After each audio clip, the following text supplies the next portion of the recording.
केतना अपन बतैयौ सखी घरवा के अपन घटना। केतना अपन बतैयौ सखी घरवा के अपन घटना। ऑपरेशन कराय के बलमुआ सखी पढ़ावे ले जाई पटना।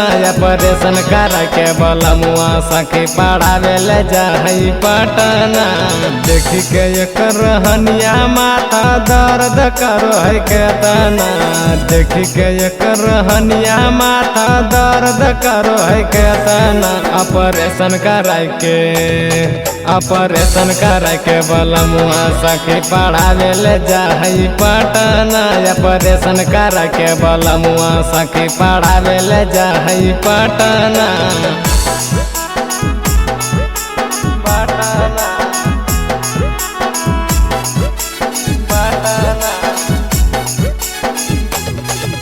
ऑपरेशन कराय के बलमुआ सखी पढ़ावे ले जाई पटना।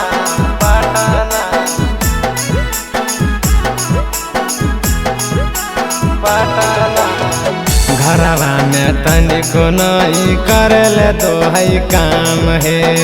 खान सर कोचिंगवा में लिखावे ले जाई नाम है। घरवा में तनिको नहीं करले तो है काम है। खान सर कोचिंगवा में लिखावे ले जाई नाम है।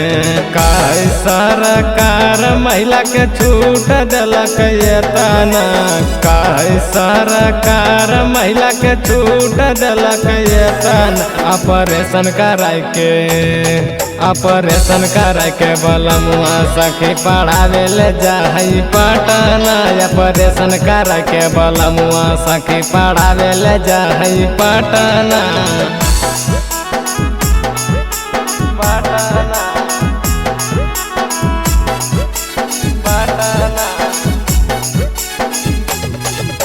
ऑपरेशन कराय के बलमुआ सखी पढ़ावे ले जाई पटना।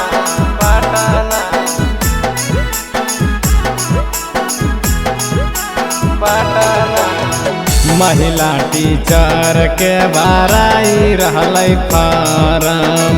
घरवा से बाहर जाय में लगो है हमरा शरम।